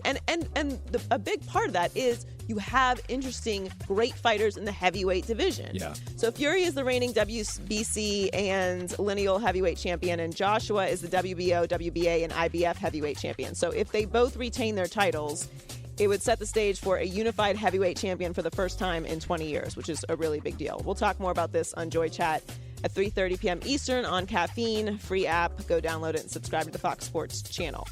Finally, MLB and the players are slowly working towards an agreement to start the season after the league proposed a 76-game season with 75% prorated pay. Earlier this week, the Players Union reportedly countered with an 89-game season and full prorated pay. The proposal also includes a 16-team postseason in 2020 and 2021. And the MLBPA's proposal also included a $5 million fund to assist minor leaguers and charitable organizations focused on social justice initiatives. So I imagine whatever agreement that the MLBPA and MLB reaches, it will still include that $5 million. Owners do not want baseball in November. That's the thing I took from this. Owners are worried about a second wave virus. They want the season wrapped up by... Well, also, second wave virus, it's cold in November. It's freezing. Yeah. You play baseball outside. It's not an ideal weather. So, unless you're in Florida. Owners are saying September 27th is the drop dead regular season date. So that tells me you better figure this thing out in about 3 days. At this point, I just hope that they figure something out to get baseball back. That's where I am now. I'm fully on the players' side. I think it's the owners that have to deal with it financially this go around. But I just hope we get baseball back. Agreed. Joy with the news. Well, that's the news. And thanks for stopping by. The Herd Lie News. Everybody's messing around, not the MLS. They are back July 9th, the first ones, a World Cup event down in Florida, and their commissioner, Don Garber, next. It's The Herd. Be sure to catch live editions of The Herd weekdays at noon Eastern, 9 a.m. Pacific on Fox Sports Radio, FS1, and the iHeartRadio app. Well, they beat everybody back. They beat hockey, NBA, Major League Baseball by a long shot. July 8th, the MLS is back in a World Cup-style format in Orlando, and their commissioner since 1999, Don Garber, is joining us via the Coward Global Satellite Network. Worked in the NFL for years in marketing, and these are interesting times. Don, was there ever a moment that you were concerned that you wouldn't have a season? Colin, there were more moments than I could even count. This was a challenge on so many different levels. Managing through the global pandemic, ensuring we had the right medical protocols in place, ensuring we had an agreement with our players, getting a deal done with Disney, ensuring that we were able to put it together in a compelling way. So games that will be on Fox and our other national broadcasters that will be unique. This World Cup type tournament is going to be fun. It's going to be played with multiple games a day for a very concentrated period of time, and we're just excited about it. And Colin, so many people work so hard, including our players, to work with us to kind of come to an agreement on this. So we can't wait to get going on July 8th. It's going to be fun to be back. One of the things that I think the MLS has done brilliantly well is your venues. It's almost like you built a bar just small enough to always look crowded. 22,000 seats. It's got a very European feel to it. I don't see vast sections of no people. I'm a season ticket holder to LAFC. It is intense. It feels European. How much will there be fans? Because I think that's such a part of your brand. Can you do any fans right now? No, you really can't, Colin. And the best we're going to be able to do is create an environment in and around these games at Disney that will have virtual technology for both commercial reasons, but also for some fan reasons. We're working on creating ways to bring our supporters into the experience. The German Bundesliga did a number of creative things to try to have fans be a part of it, whether through crowd noise or other types of technology. Think about what you could do with Zoom technology to have fans in the end zone on a big screen and participating live. And we've seen so much of this in this new digital world where comedians are performing, talk shows are performing without audiences. so many of us are going to have to deal with a unique way of expressing our brand and expressing our product without fans in the stadium. We're thinking these are studio games as opposed to games in our stadiums, and we're going to do the best we can. We're excited about it. We think it'll be unique, and then we'll get back in our stadiums as quickly as we can. When you worked for the NFL, part of your job was NFL International, so you have a global understanding of sports. And the MLS is, I would say, a lot like hockey in that it's really an international sport, and you run the domestic league. Did that create challenges because the virus was different, the intensity was different on different continents and different countries? Did that add difficulty to it? Well, what a great question, Colin. I mean, yes, it starts with players who are 30% of our player pool are international players, and the challenges of them being here, having to stay at home so they can be protected, that they can be regularly checking in with their team and with their team doctors, being away from their families who are at home. And as you know, COVID is having so many different, the timing of it rolling out across the rest of the world is just enormously hard to manage for those people who are away from their families. At the same time, we had the benefit of being close to the Bundesliga and La Liga and Serie A and the English Premier League, close to the various confederations that oversee the sport and the association of international leagues that are ahead of us. So the COVID came to Europe before it came here. So I'm in touch more with the head of the Bundesliga than I am with the commissioners of the leagues here, because they've been managing through this and getting back to play and managing testing and managing the relationships that they have with their local authorities and the local governments.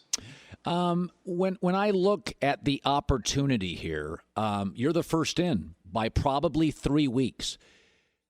Do you believe that you could, if not steal, you could create new fans because of a scarcity that, America's always had this machismo. There's one football, and you got to battle that nonsense constantly. My buddies are all MLS fans, but there is this block of people in America that you say soccer and it's not ours.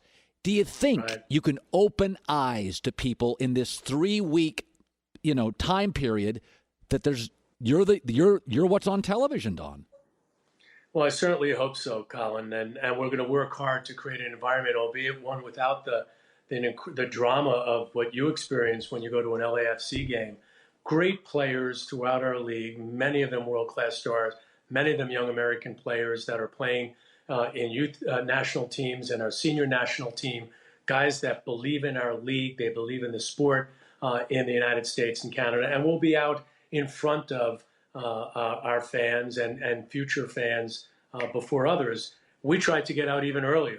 This was a challenging project to put together, to bring almost 2,000 people down to Disney for 4 or 5 weeks to play games multiple times a day and to do it in a way where you're keeping everybody safe and healthy. But boy, we're certainly hoping that when we get out there, and instead of probably watching a baseball league from a foreign country, you're going to tune in to Major League Soccer and see what makes our league so great. How often did you talk to players on this? Because, they're the ones that are out there. Soccer is sort of uniquely built. You use your feet, not your hands. The goalie's got a glove. I do think it's mostly spread out. I think the sport outdoors, uniquely built to withstand we don't have a vaccine yet, to withstand a virus. I really do think it's a unique sport. We've seen European leagues start back up.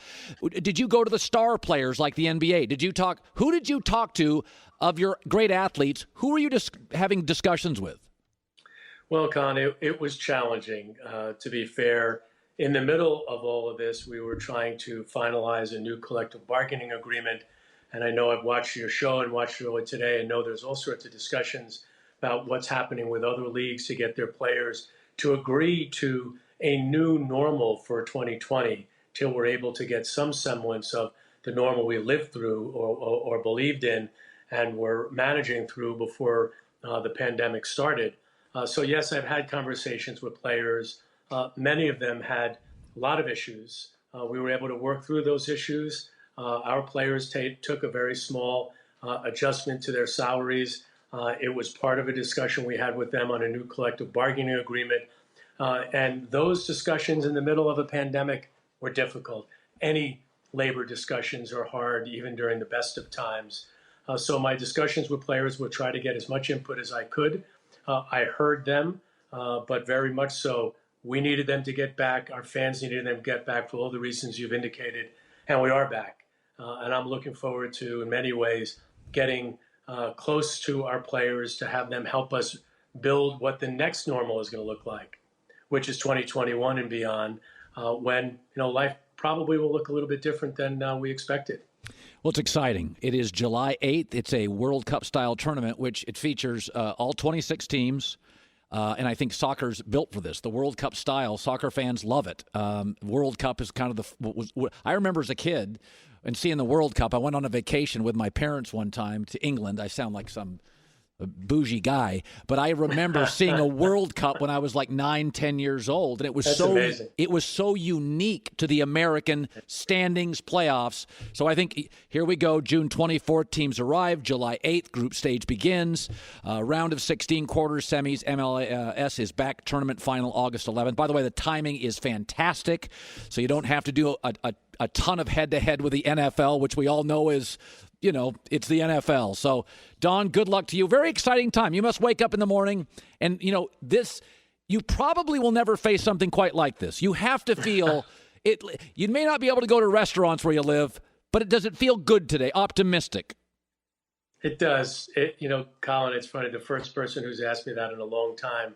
I'm a hopeful person. You're in the soccer business in this country. You have to be an optimist, a possibilist. You've got to believe in where sport is going and how our country is changing and how it will feed into, those who grew up with the game now being supportive. But look at you being a season ticket holder to LAFC and seeing what that environment is. We very much have captured the hearts and minds of that city. And the sport's great. The league is really on a roll, and we're ready to get back and ready to move, forward. At a time with our players and with our clubs. And I hope to see you at a game soon. And hopefully that'll be in the fall.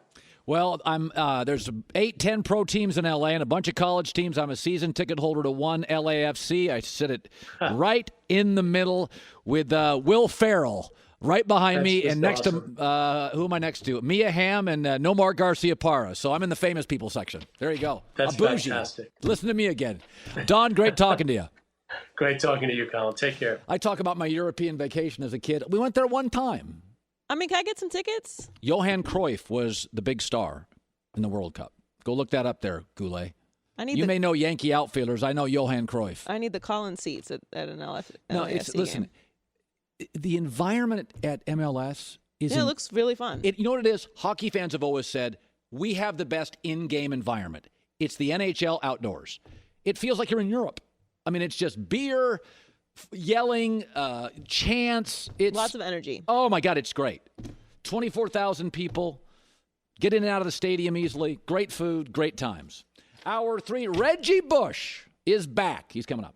Be sure to catch live editions of The Herd weekdays at noon Eastern, 9 a.m. Pacific on Fox Sports Radio, FS1, and the iHeartRadio app. Casper's a sleep company with outrageously comfortable products, not so outrageous prices. Go to Casper.com for more information, Casper.com. Well, his first and only interview, Reggie Bush owned Los Angeles. This is a city that's got professional NBA teams, multiple Major League Baseball teams, MLS teams. When Reggie was here, he owned the city as a collegiate athlete. Then the NCAA handed down incredibly punitive strikes against the program. 30 scholarships lost, wins vacated, and Reggie Bush was not allowed to be associated for 10 years with USC. That is now officially over. Reggie Bush joining us via the Coward Global Satellite Network. So let me start with the obvious question. When you got the official news, you could now once again be part of the USC family. What was your initial reaction? I was excited. This has been something I've dreamed of for a long time, to be able to come home and spend time with some of the younger players, some of the coaches, some of the faculty, the staff members there. There's still people there that I've developed strong, close relationships with that I've known for a very long time. All the way down to the equipment people. And that's, a testament of what we built in our time there while I was at USC. We built relationships that extended far beyond the football field. And most, and if not all of the people, that I've spent time with there, especially my teammates, I consider family.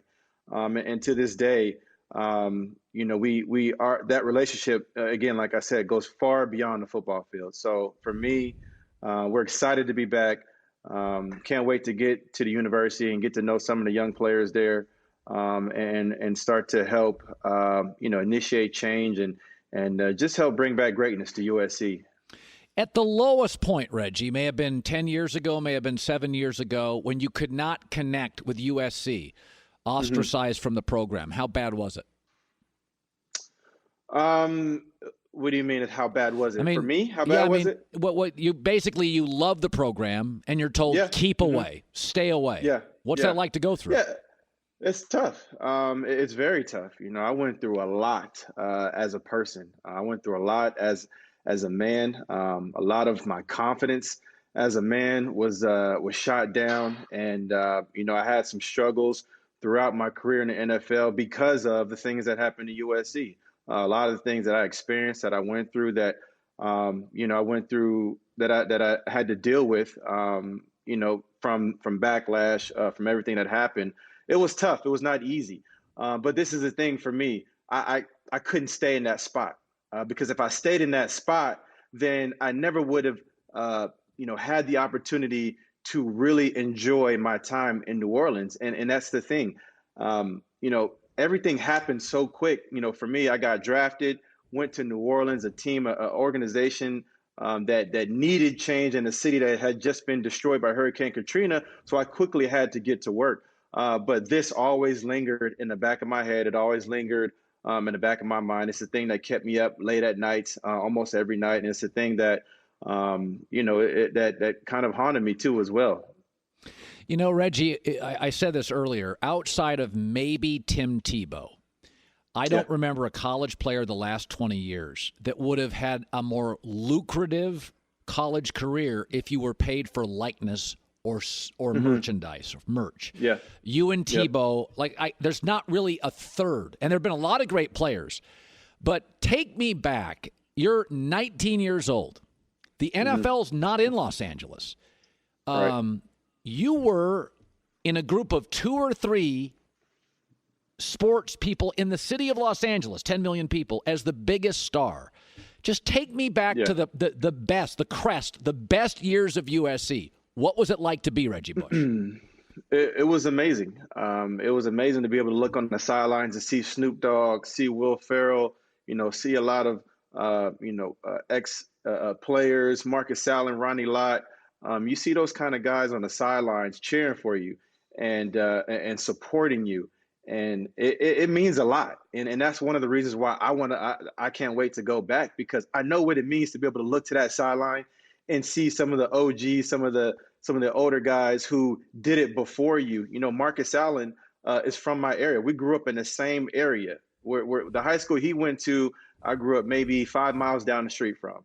And so, I looked up to Marcus Allen, for a long time, and I still do, because of the person that he is, the man he is, and guys like Ronnie Lott, who have been in my corner from day one. These are guys that, eat, sleep, and breathe Cardinal and Gold, eat, sleep, and breathe USC. And those are the kind of guys that, I can't wait to get around those guys and again, help bring back some of the greatness back to USC. I got to ask you about the Saints. We had Gerald McCoy was on yesterday, and Gerald McCoy said, I'm going to accept Drew Brees' apology. When I was a young player in the league, Drew Brees helped me, and I was trying to sack him. I thought Drew was tone deaf, and I think it's much more important to be concerned about what Michael Thomas thinks of you than the president. And I think he was tone deaf and made a correction. Do you think Drew could struggle winning everybody back in that locker room? You know him. Well, I know Drew personally, and I know my relationship with Drew. And very similar to the story Gerald McCoy is saying that, Drew helped him.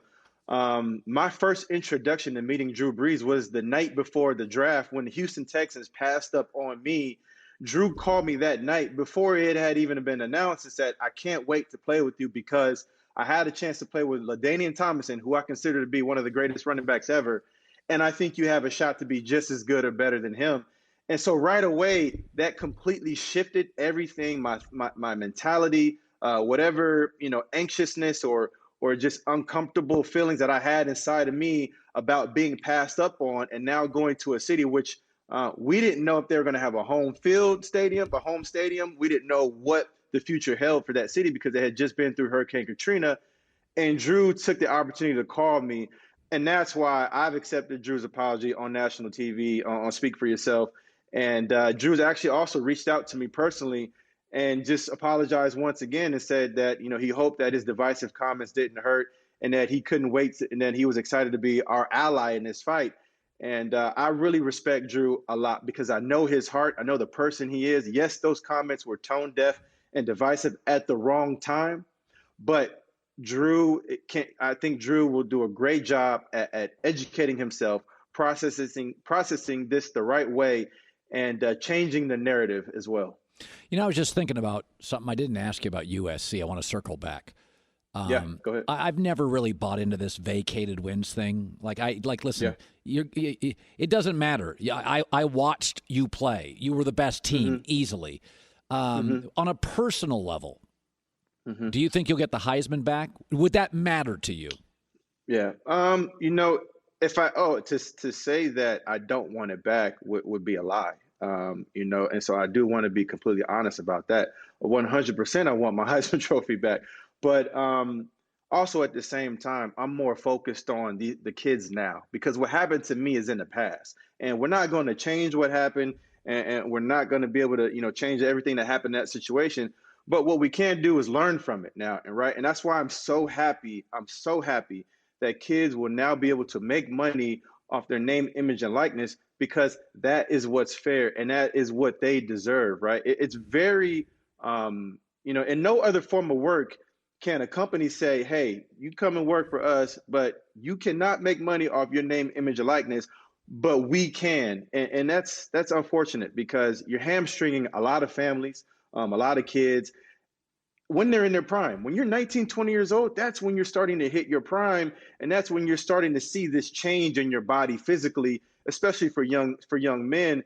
And so that's the critical time for some of these kids to be able to capitalize off of some of those things. And I think it's very important because as we now move to the name, image, and likeness and the legislation that's being written on that, who is looking out for the players in this situation? Because I have to believe that the NCAA is going to protect, their investments, which they should, right? I'm not saying that they shouldn't do that, but at the same time, I don't want to see these players to be hamstringed once again because of maybe the new rules that come out doesn't fully support them in the way that it should be. So that's my focus right now. The Heisman Trophy and everything that happened with USC, that's in the past. Would I love to have it back? Hell yes. But at the same time, is it my focus right now? Absolutely not. Did you ever feel taken advantage of being a star in Los Angeles with all the money and the agents and the stars and not? Did you ever feel taken advantage of as a college athlete? 100%. 100%. At the time, did I feel that? No. Because at the time, it was just about balling on the football field with your teammates. It was about being in the locker rooms, during after school and before you go to practice and sharing those stories with your brothers and building that chemistry on and off the football field. That's what it's about at that time. You're not thinking about the money, none of that stuff that people could or could not be making off of you. Once you leave and then you start to really understand what college football is all about, then that's where you go back and you say, okay, there was a big significant injustice that happened here. Not just to me, but to everybody that came through the college system. Because, again, as I said before, in no way, shape, or form is it okay to tell a young kid when he's in his prime, you can't make money off your name, image, and likeness, but this big-time corporation can. Reggie Bush, I see a wine cellar in the back. It's a little early for wine, but you enjoy a nice Pinot tonight, Reggie. I will. Thank you. All right. Reggie Bush, Fox Sports college football analyst. Start your day with M-Drive Start, the best morning shake. Check it out, mdrivestart.com, mdrivestart.com. Joy Taylor with the news. No. Turn on the news. This is the Herd Line News. Bubba Wallace will drive a car supporting Black Lives Matter tonight during the NASCAR race at Martinsville. That's it will be all black with a handshake on the hood. The words Black Lives Matter will be featured on both sides of the car, along with compassion, love, and understanding, which will be written on both the front and back of the car. NASCAR Cup Series racing is live from Martinsville for the Blue Emu Maximum Pain Relief 500 at 7 Eastern tonight on FS1, and you will see him in that car there tonight. He also wore a I Can't Breathe Black Lives Matter shirt on Sunday. He's the only black driver racing full-time in any of NASCAR's top 3 series. So making a big statement tonight at Martinsville, which I think is very, very important, especially considering that he is the only black driver in the top. Well, there's NASCAR's only top 3 series. There's only really one side to be on here. Yeah, I know it's very difficult for people to understand that because people really feel like they have to have an opinion about everything all the time, and sometimes it's not about you right now, right. And it's gonna be okay. It's just for a moment. We need to focus all together, all of our efforts, all of our energy on fixing a systemic problem, which is going to take all of us. So there's just one side, and just for a moment, that's okay. I told you this weekend, watching television, one of the things both you and I talked about was don't make the looters the story. The story is 99% or more of the protests were peaceful.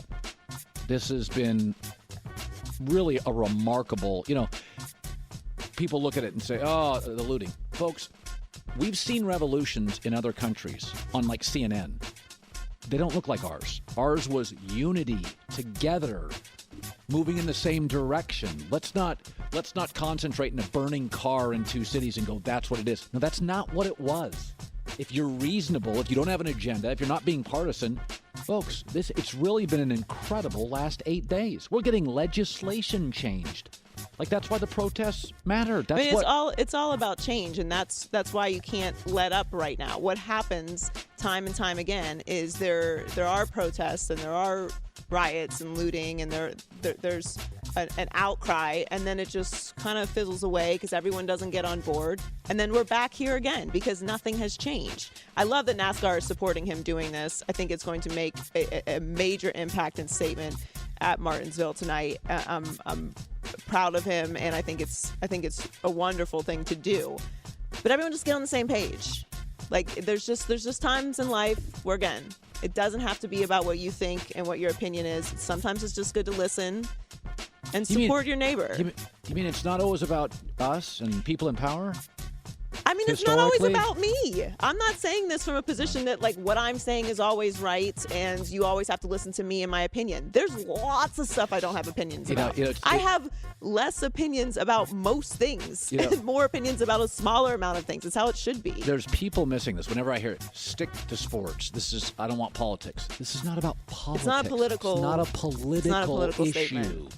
It's not politics. People make it political. But people make weather political. Yes. Remember 20 years ago? How's the weather, Joy? You ask people now, global warming.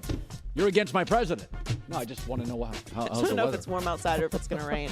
So there's been a lot of trade rumors surrounding Bradley Beal and the Wizards. And according to Shams Charania, the Lakers were one of the teams that expressed interest in a trade. I saw you tweet about this. Yeah. Nothing came of the conversations, but ultimately the choice to leave Washington will likely be Beal's. He's expected to be offered a Supermax contract, and he has made no indication that he wants to leave the Wizards. Bradley.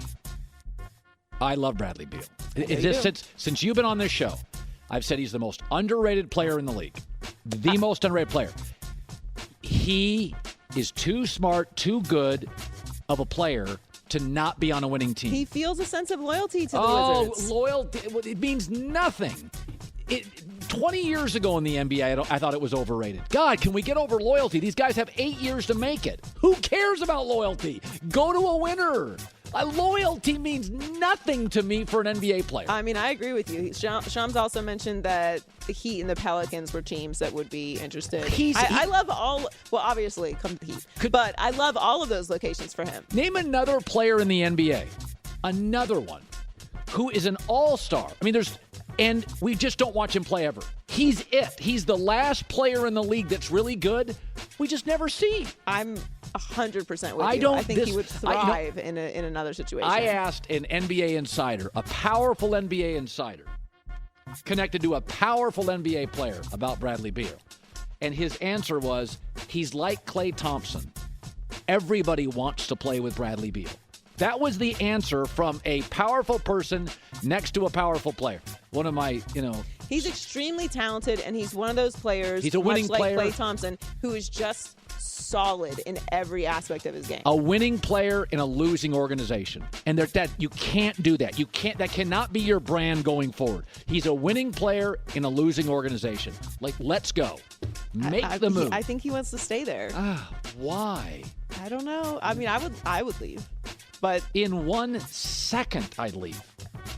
And it's fun. Loyalty is always, I mean, I don't believe in loyalty when it comes to professional sports. Neither do I. Not from anyone who is involved in professional sports. Fans, sure, of course. There's an expectation of fans to be loyal. That's what the whole idea of cheering for a team is built on. But teams don't have any sense of loyalty in 99.9% of cases to any kind of player. Listen, if they do anything out of loyalty, it's because that player is a legend who's built up so much equity with the team and fans that they can't get around it. There's no loyalty in professional sports. If you're a general manager, you can't be loyal. You have to run the organization. You can't be loyal to players. You have to run, based on salary cap restrictions, a roster that makes your owner win going forward. You can't be loyal. Finally, Rob Gronkowski has been a member of the Bucs for more than a month, and he's already making an impact in the community. He announced that he and the Bucs Foundation will be helping out a local school whose football equipment was recently lost in a fire. Hey everyone! Last week we heard about an unfortunate incident in Tampa where a fire burned down a high school storage shed full of their team's football equipment. Sadly, they lost it all. Well, the Gronk Nation Youth Foundation and my new team, the Tampa Bay Buccaneers, are all about helping youth reach their full potential. So we're gonna do just that. To the Blake High School Yellow Jackets, you're getting a brand new storage unit and new football equipment to replace everything that was lost, courtesy of our foundation and the Tampa Bay Buccaneers Foundation. So keep working hard this summer, stay active, and stay healthy, and my new teammates and I are looking forward to seeing you soon. Looks like a pro wrestler. He really does. He was a pro wrestler. Yeah, he looks like a pro wrestler. Temporarily. Those are some great shades, too. The total losses were around $11,000, according to the Tampa Fire Rescue. So they're donating all that and getting the high school whole again on their football equipment and training equipment. So good job, Gronk. Way to go, Gronk. Good stuff, Joy, with the news. Well, that's the news. And thanks for stopping by. The Herd Lie So News. you know that game we play? It's called Dis or Dak. And I line up all the quarterbacks in the NFL. And would I take Dak as my franchise quarterback or Dis guy? So we're going to play this game because I've been on this Carson Wentz thing. We're going to play Wentz or on the fence. Fascinating game. That's coming up next. Get your free credit scorecard today, even if you're not a Discover customer. Include your FICA credit score. That's what top lenders use in America. Won't hurt your credit. Learn more at discover.com/credit scorecard. Limitations apply. Be sure to catch live editions of The Herd weekdays at noon Eastern, 9 a.m. Pacific on Fox Sports Radio, FS1, and the iHeartRadio app. Good to have you in. Best for last. We do this thing called Dis or Dak. Anytime there's a big, argument about Dak Prescott, how good he is, and I'll say Dak or Dis. Would I take Dak or Dis to start my franchise? So I thought I was 4 years ahead of everybody on Russell Wilson. I thought I was ahead of everybody by a couple of years on Andrew Luck. I think I'm ahead of everybody on Carson Wentz. I think he's a superstar player that has had to overcome absurd wide receiver injuries. Zach Ertz is his best weapon, and Zach's not really a vertical passing. He's not like Travis Kelce or Jimmy Graham in his prime. He has average running backs. They've had a good offensive line, but it's been battered with injuries the last 2 years. And Wentz has essentially carried this franchise. So it's time for Wentz or on the fence, Joy. Now, this is right now. This is moving like forward. Just like right today, now. Okay. I can take Wentz or another quarterback with my franchise. Would you rather have Wentz or Dak? I don't know how you can watch the two. Wentz is bigger, more athletic with a stronger arm. I would take Carson Wentz. He had 108 passer rating last year down the stretch throwing to trash cans. I don't know how you would not take him. If you watch that game, Dak and Wentz had less O-line, less receivers, less running back help, and dominated the game. I would take Dak. Would you rather have Wentz or Aaron Rodgers? This sounds crazy. I'd rather have Wentz. I think he's bigger. I think he's stronger. I think he has a better, I don't think he has quite the release of Aaron Rodgers. Last 3 years, take out Wentz's rookie year. That's not fair. Take it out. Last 3 years, he's got a better completion percentage, more touchdown passes, a better record, and a better passer rating than Aaron Rodgers. What do you want? What do you want? What more does he have to prove? And he doesn't have a star receiver like Aaron or a star back like Aaron. I don't even think this is controversial. Now Aaron Rodgers is playing with stars? Well, I mean, he's got a star receiver and a star back. He's got stars. I think he does, but I'm taking Aaron Rodgers, by the way. Would you rather have Carson Wentz or Drew Brees? This is not close. It's Carson Wentz. He's a much bigger, stronger thrower of the football. He's more athletic. I love Drew. Drew's 41. This isn't close. Carson Wentz, Drew does not throw the ball down the field like he used to. That's not what he does. Carson gives you everything. Great deep ball, big arm, cannon side arm angles. I love Drew Brees. This is not even close. I don't know that it's not close, but I'm going to go with Wentz. Would you rather have Wentz or Tom Brady? Carson Wentz. Brady went 4-5 down the stretch. Wentz went 4-0. This is a state. This is, you know what this is like? This is, you're comparing a sports car to a very nice SUV. And I love Brady, but he's a nice SUV at this point in his career. Carson Wentz is a completely different level. Yeah, but sports cars are really fun and really fast. They're not great in all weather. Okay, that's true. And if something breaks on them, it's very expensive. Let's correct that. He's not a sports car. Wentz is great in bad weather. Wentz is a Tesla. He's the future. Okay. All right. Also very expensive. Or a Mercedes. How about that? All right. Wentz or Matt Ryan? Last 2 years, Atlanta's gone 7-9. I think Matt needs a lot of help around him. Wentz shows he can carry a franchise with nothing around him or cluster injuries. Matt needs everything in line, and then he's a very good quarterback. But last couple of years, he's 7-9. That's just not with star receiver, star back, star tight end Austin Hooper with great players. I would go with Wentz in that as well. All right, Carson Wentz or Jimmy Garoppolo? Wentz, easily. And I like Garoppolo, but you're talking about arm, not close, size, Wentz, athletic ability, not close, not close. I'm going to go with Jimmy. Would you rather have Wentz or Russell Wilson? Well, excuse me? You take Jimmy Garoppolo over Jimmy Wentz. Garoppolo was just leading Patrick Mahomes in the Super Bowl like a couple months ago. You really don't like Wentz. I think I picked Wentz I took Dak. We can make an argument there. That's fair. I just prefer Dak. He's more durable. Aaron Rodgers and Jimmy Garoppolo. Okay. Russell Wilson or Carson Wentz?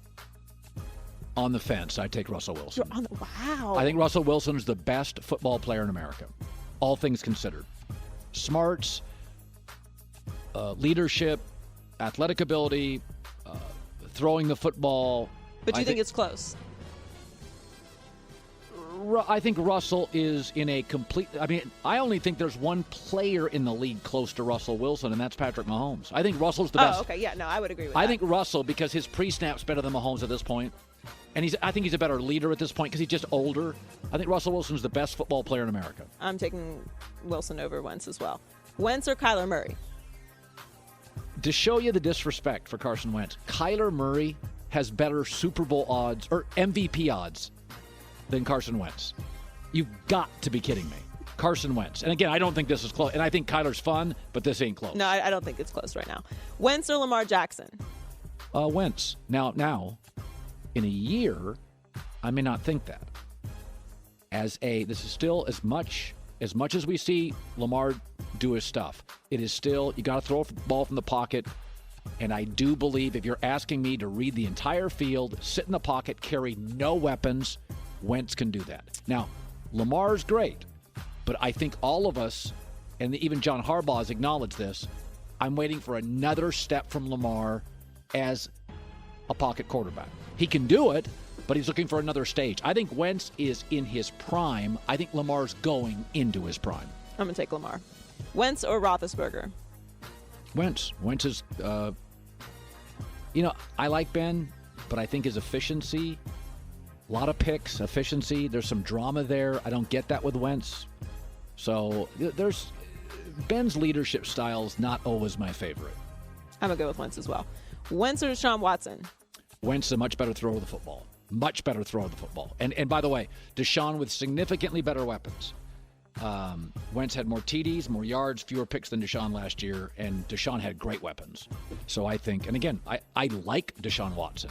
But if you're telling me you got nothing at receiver and running back and carry him down the field. Well, I think Wentz proved that last year.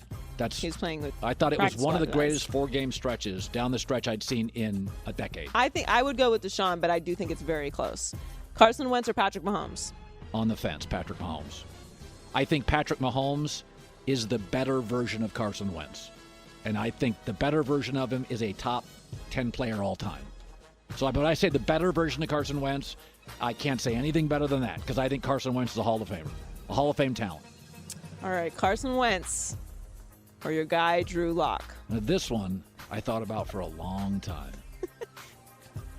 Carson Wentz. Although Drew Lock has some of the same fascinating potential. Drew's got a huge arm. Drew moves really well.